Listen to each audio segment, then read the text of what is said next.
females and young people committing crimes. With the females, we need an agency that's strictly, well, that system we have now, the Child and Family Services, that maybe need to be banned because of the way they treat the children. But we need grandparents and parents to step up and take the children and put money in the budget to help take care of the child until the mother comes home.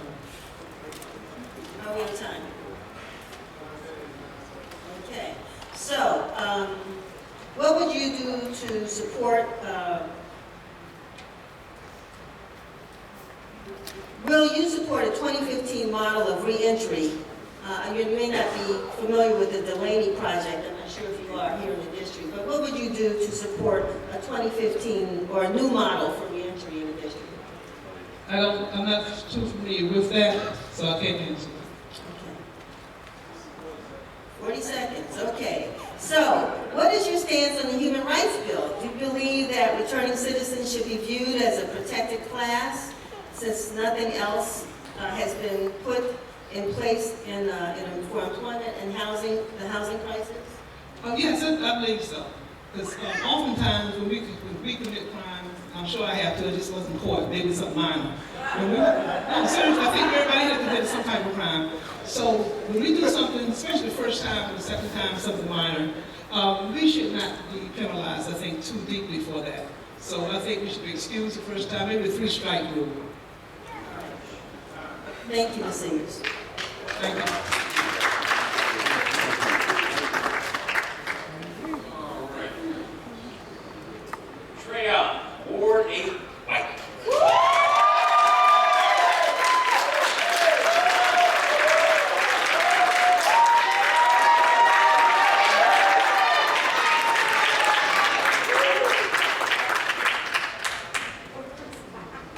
Thank you. Trayon, let's hit this right between the eyes. Why are you the best candidate to address the issues of the returning citizens population? One, and give us what you consider to be your highlight as to what you have done for the returning citizen population that positively impacts their lives. Thank you. I think that what qualifies me to be the best one to represent the returned citizens here in Washington, D.C., because I dwell among them. If you ask people in the room to raise their hand, if I come to their meetings since I was 16 years old, listen to their issues, go to their rallies, go to the forums. Even when Councilman Berg was the councilman, we talked about banning the box bill. I was organizing with him to get people down there to the city council. And so I'm not a returning citizen, but those issues are very dear to me, and I've proven that not by talking, but by my actions.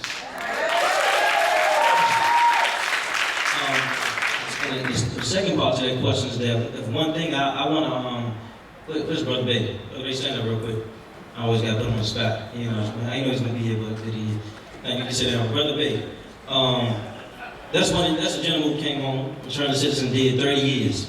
You know, I know he's not ashamed to say that, but not 5 years, 7 years, 15 years, but 30 years.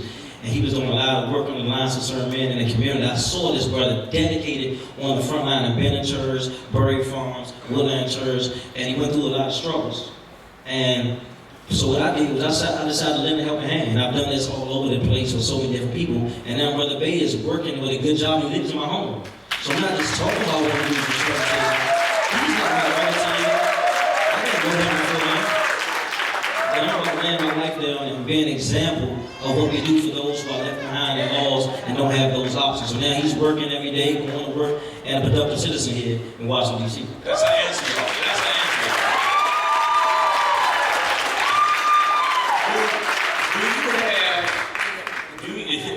Obviously, you've already sort of put one in place. He's in your home. The question here is, do you have a really developed plan for housing returning citizens? If so, what would that look like? I think that housing is a critical issue facing Washington, D.C., especially among returning citizens. And my preview has been more for the younger people in the community, to be honest. And I see that we have a lot of homelessness among those who have records or who are displaced, who are disadvantaged. So my plan is that I'm in favor of the mayor's plan, because the records have to come from the mayor to put into the budget and housing, things like that. So I will be in favor of the $100 billion allocations he has for housing, but also make sure that it's not discrimination on application, because they ask you have a record if you're applying for housing. They ask you, is your credit good? So, for example, if I have a record, well, I got fired from my job, wasn't able to pay my bills, now I got to fill out an application that I can't qualify for, now I got to be homeless, because that's the vicious cycle that we are in. Now I'm forced to commit another crime or do what I need to do to survive to take care of my children. And so we have to reprioritize through legislation how we give people opportunities. So I'm committed to doing that and committed to the conversation. This next subject has touched a nerve with everyone here, and it involves our women. The largest, fastest growing population in youth detention center are females. It's up by 30%. You juxtapose that against the backdrop of 70% of our women raise our children. This clearly is an epidemic. How do you address this? So I think in Ward 8 it's about 82%. And that's partly because of mass incarceration when it gets to the issue of it. And so part of what I do, I'm not talking about what I'm going to do, but I'm talking about what I am doing and been doing. I've been on the front line working with some of those young ladies. And young men, but what I also do is I realize my strengths and my weakness. I don't do well with young ladies, so I support organizations like Trayon and Kelsey with Beautiful You, Yes You. Just 2 weeks ago, she had a session with the young ladies, and they was talking about a lot of different things, and I came in as a speaker and gave my piece on how to get them from one step to another step. So I empower other organizations that's in the community that's doing this work, because Trayon White can't do it alone. We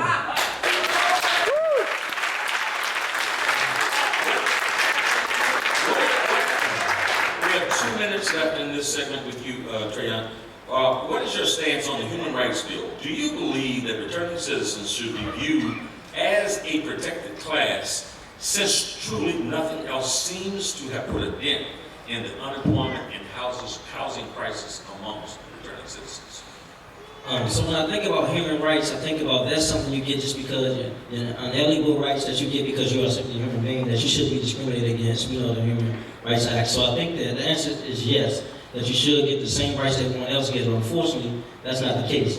And so as a legislator, I will be working on legislations with Ward 8 Returning Citizens Council that I will form to make sure we have returning citizens at the table and fighting for their rights, because I can fight for them, but we got to empower the 60,000 returning citizens in D.C. to fight for themselves as well. And some others in the community are doing just that already. Will you support a prison being built in Washington, D.C.? The answer is yes, but we'll also look at other areas around that's close to D.C. to make sure those residents that are here are able to have access to their families. Because when you get disconnected and go to Florida, other places throughout the country, and you come home, or Texas, and you come home and you really don't know your neighborhood anymore, you're not having any connection with your family, so it's not a correct healing process. So I am in favor of building a prison in D.C., but not Southeast. Let me say that. I'm not in favor of building a prison in Southeast at all.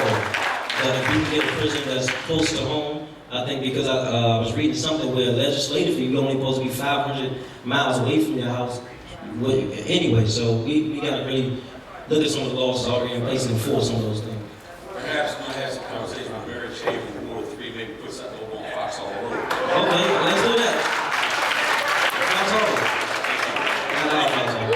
Thank you. We're next going to bring up Natalie Williams. Thank you.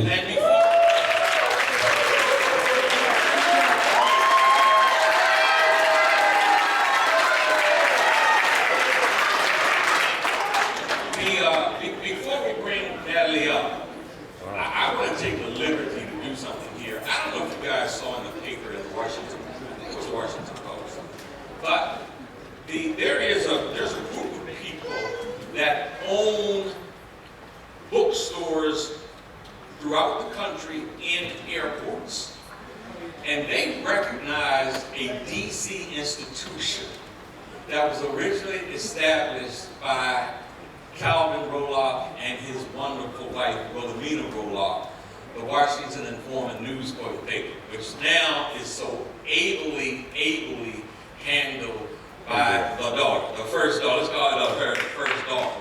And so what this international organization did is they sought out the Washington Informant and asked if they might be able to use that institution's credibility, integrity, so that they could brand the store at Washington Dulles Airport. So big shout out, big ups to Denise Barnes at the institution that Washington Airport is. I didn't know this was commercial time, so thank you, Rock. But just letting everybody know that the store officially opens on Thursday, so if you get out to Dulles Airport at noon, come on out. Okay, Natalie. Yes, ma'am. So, can you name for us one thing that you've done to help returning citizens? And why do you think you're the best candidate to address the issues of this population? Thank you so much. Well, the first thing, as I mentioned in my opening statement, my work with, not for returning citizens has been consistent since I've been here in Ward 8. First of all, I've made sure that those who have come into my contact, that I help them at their place of need. I see one returning citizen, I hope you don't mind, Mr. Kevin Robinson, who I've helped with employment and housing. I see another from Woodland Terrace. I see another, Larry Steele, that I've helped with employment. The brother that spoke here, Lamont Carey, I allowed him to come before 700 Black elected officials across the country to make sure that his message that you heard here tonight, I see you, that his message that you heard here tonight was presented to over 300 youth across this country. And so, you know, this opportunity here is great, but I've been working on behalf of Ward 8 returning citizens for quite some time now. The Office on Returning Citizen Affairs, ORCA, the mission was initially to advocate for returning citizens and to advise the mayor on more services and ways to address issues affecting the returning citizens population. In your eyes, is there something wrong with the way this organization has become more of a service organization, some believe? Is there something wrong with that? More than the first part is a service organization versus an advocacy for the mayor? Is that the question? Well, I think overall the problem with ORCA is that folks who need the help aren't getting the information. And so what I've experienced is returning citizens coming to me, saying to me, you know, where do I go? What do I do? Who do I talk to? I'm in need of this. And so if that organization is designed to help improve the welfare of returning citizens, I think overall they're not doing a greater job as we would need them to do. And so my focus would certainly be on making sure that we increase the awareness to the population that needs it the most, and make sure that the services that are provided, they're well informed, but also making sure that that department is fully funded. You know, and once it's fully funded, that as your next council person, I would sit there and fight for the proper piece of the pie on behalf of this community. When you look at the number of returning citizens that live right here in Ward 8 compared to those that live across the city, certainly we deserve more of the monies and fundings for that. If you're elected, how soon after becoming the council member would you meet with returning citizen leaders? Day one. I just said I'm meeting with returning citizens every day. In my campaign, I can count just on the top of my head about 9 or 10 who are actually working with me, who see the vision that I have for this board, and who want to be included as citizens of this board. And so, you know, my work is already in place, and so I would say day one. Do you have or will you develop a plan for housing for returning citizens? And if so, what would it look like? Well, I think overall, when we talk about housing, unfortunately, you know, I know we're here to talk about returning citizens, but housing is a problem in general for everyone here in Ward 8.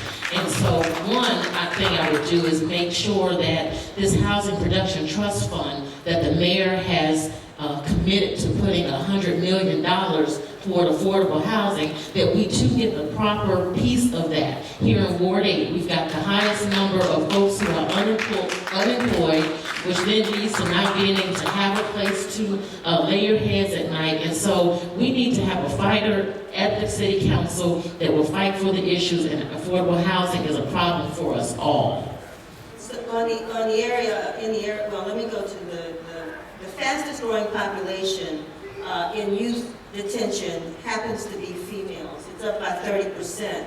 Unfortunately, many of our children, 70%, are raised by single mothers. There's an epidemic, many believe, and we want to know, how would you address that? Well, I'm a single mother myself, and so I believe that a lot of that starts at home.